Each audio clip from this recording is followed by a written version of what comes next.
e amadas que me assistem, este é o segundo vídeo do meu canal. Esta mensagem é para mim e para você.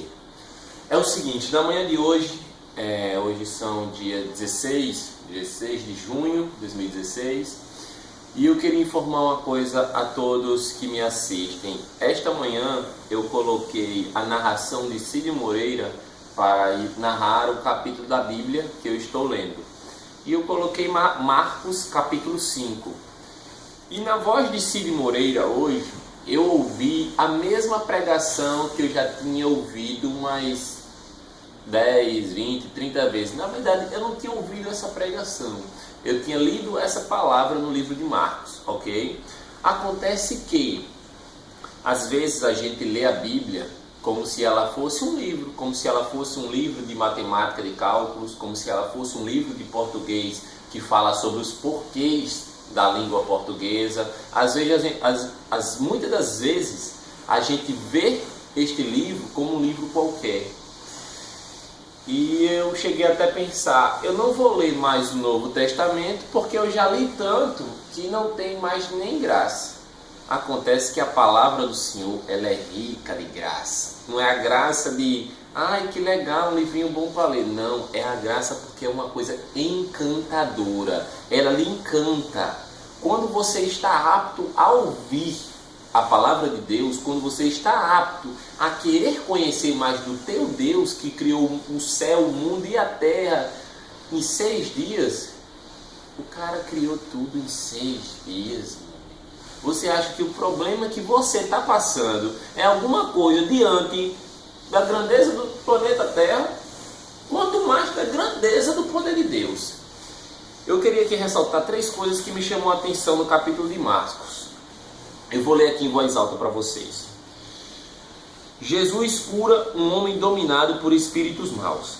Jesus e os discípulos chegaram à região de Gerasa, no lado leste do lago da Galileia. Uma coisa que já me chama a atenção, tem gente que fala, eu não creio em Deus. Não creio em Deus? Eu acho tão interessante porque já foi comprovado cientificamente toda a história do Egito Antigo, da história de Josué. Existem sistemas hieroglíficos que estão impressos, estão escritos nas pirâmides, estão escritos em vasos datados como do século tal. E assim, eu acho que a fé vai da individualidade de cada um. É o crer ou não. Eu creio no meu Deus. E você? Cabe a você. E tendo isso em vista da localização correta, outra coisa que me chama a atenção. Assim que Jesus saiu do barco, porque todo o trajeto daquela época até então era ser feito de barco ou via pedestre, porque não haviam veículos e etc. Assim que Jesus saiu do barco, foi encontrar-se com ele um homem que estava dominado por um espírito mau, ok? Até aí era um homem, apenas um homem, dominado por apenas um espírito mau. Acontece que o homem vinha do cemitério. De onde o homem vinha? Do cemitério. Onde se mora? Quem é que se mora no cemitério? Só alguém que está dominado por um espírito mau. Onde estava morando? Ninguém conseguia prendê-lo, nem mesmo usando correntes. Muitas vezes já tinham amarrado as suas mãos e os seus pés com correntes de ferro, mas ele quebrava tudo e ninguém conseguia dominá-lo. Absolutamente ninguém conseguia dominá-lo. Deu para captar essa informação? Se liga aí no que vem, que o que vem é hardcore, meu amigo. Passava os dias e as noites nos montes e entre os túmulos, gritando e se ferindo de propósito com pedras. Quando ele viu Jesus de longe, ele correu. Você está entendendo que o cara há meses estava no cemitério. Há meses o cara estava se ferindo. Há meses cidadãos das cidades que rodeavam ali estavam com medo, tentavam prender ele, tentavam acorrentar ele.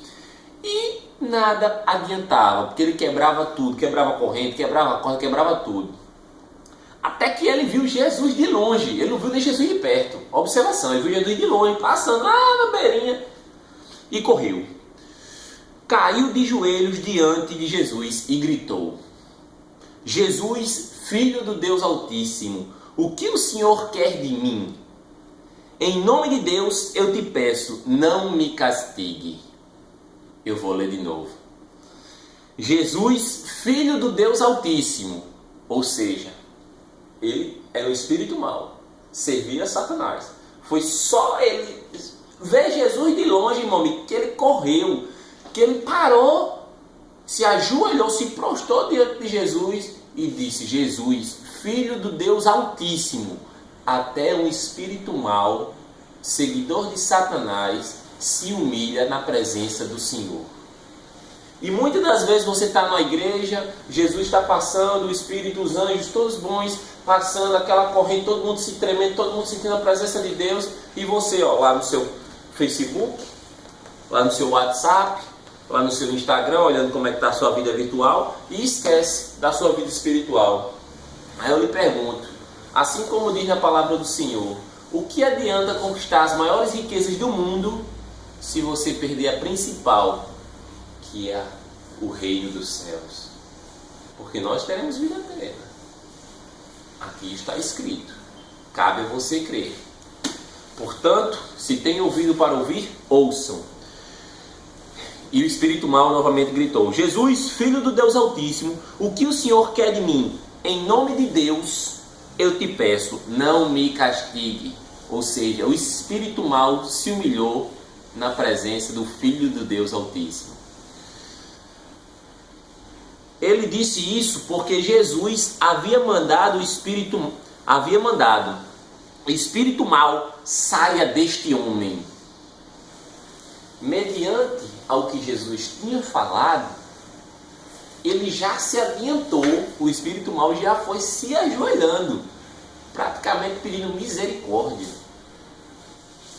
Você está entendendo que o espírito mau que quebrava a corrente, que ninguém conseguia prender, que prendeu ele com corda, que morava no cemitério, que se mutilava, quando Jesus deu uma ordem, antes que a ordem fosse cumprida, ele se ajoelhou e se prostrou diante do Filho de Deus Altíssimo, para que nenhum mal acontecesse ao espírito mau.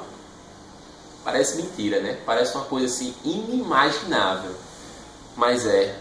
O que a gente hoje tem como história, tem como acontecimento, um dia aconteceu de verdade, face a face. Isso que é fascinante. E Jesus perguntou em seguida: como é que você se chama? Ou seja, o espírito mau se humilhou diante da presença do Senhor. E qual foi a atitude de Jesus? Como filho do Deus Altíssimo, ele soube trabalhar o perdão. Quando ele ia expulsar o espírito mau que morava dentro daquele homem, devido a ele ter, o espírito mau ter se prostrado na presença do Filho do Deus Altíssimo, ele se perguntou: eu devo ao menos perguntar o nome deste espírito que está o possuindo. Porque se ele se deu o trabalho de se humilhar na minha frente, não custa nada eu perguntar. E Jesus perguntou, e ele respondeu, o espírito mau respondeu: o meu nome é multidão, porque somos muitos. Então havia ali multidões de espíritos maus dominando este homem. Alguns dizem que o termo multidões vem do termo utilizado pelo exército romano. O termo multidão vem do exército romano, mas aí são coisas que historiadores pesquisam a respeito, vai muito mais além do que está escrito aqui. Mas o que eu queria dizer é que o espírito mau pedia com muita insistência a Jesus que não expulsassem os espíritos maus para fora daquela região. Acontece que no morro, perto dali, ok? Haviam muitos porcos comendo. Os espíritos pediram a Jesus com insistência: nos mande ficar naqueles porcos, nos deixe entrar neles. O espírito não ordenou para Jesus. O espírito mau apenas pediu, suplicou aos pés de Jesus ajoelhado. E Jesus deixou.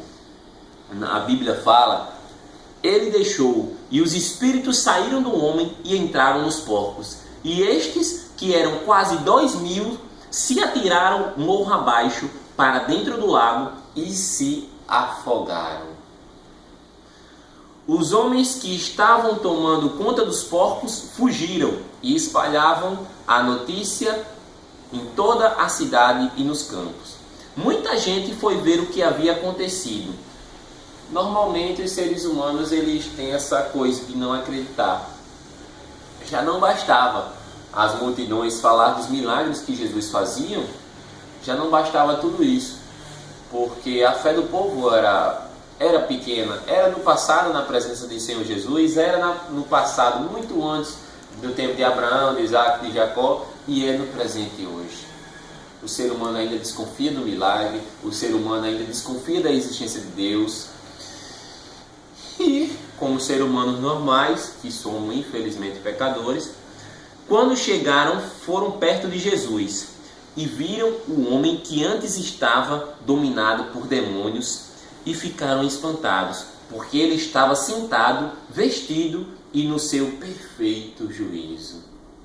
Os que tinham visto tudo aquilo lhes contaram o que havia acontecido com o homem e com os porcos. Então começaram a pedir com insistência a Jesus que saíssem da terra deles. Olhem só, Jesus fez um milagre naquela cidade, ocasionou uma paz tremenda depois de tirar aquele espírito mau que morava no cemitério, que se automutilava, que todo mundo tentava prender e não conseguia, prendia com corda, prendia com corrente, prendia com tudo e não tinha jeito. Jesus foi lá, curou o cara e simplesmente a multidão ficou com medo de um milagre.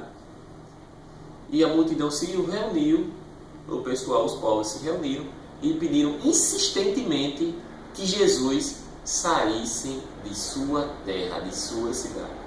Tem noção do que aconteceu? Vocês têm noção?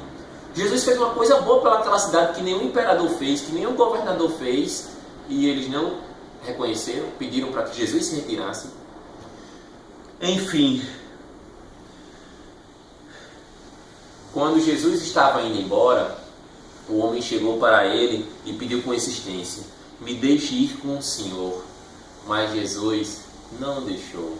Vá e volte para a sua casa e conte aos seus parentes o que o Senhor Deus lhe fez e como ele foi bom para você. Então, imediatamente, o homem foi embora da cidade e voltou para a sua casa e voltou para falar o que Deus tinha feito por ele, o milagre que Deus tinha operado na vida dele. E muitas das vezes Deus está querendo operar um milagre na sua vida e você está no Facebook, e você está no WhatsApp, e você está no Instagram, e é Deus passando aqui, às vezes na igreja, às vezes na rua, alguém pregando para alguém, e você passa como quem não está ouvindo, passa, alguém chega para dar uma palavra para você, você acaba não recebendo, que o espírito maligno fala no seu coração e manda você sair, você obedece, ou até mesmo o seu ego: eu não preciso de Deus, eu sou superior, eu tenho minha vida. Então, o que eu tenho a dizer para vocês é isso, amados: creiam em Deus, creiam em Jesus, e trabalhar o perdão como Jesus trabalhou é uma coisa que fica de exemplo para nós, porque perdoar um espírito mau é uma coisa que só um filho de Deus tem essa dádiva. Portanto, amem a Deus com toda a sua força, com todo o seu coração, com toda a sua mente, e ame o próximo como a ti mesmo, principalmente aqueles que te odeiam. Forte abraço a todos, muito obrigado por ter assistido esse vídeo até aqui, e que Deus abençoe grandemente o seu dia em nome de Jesus.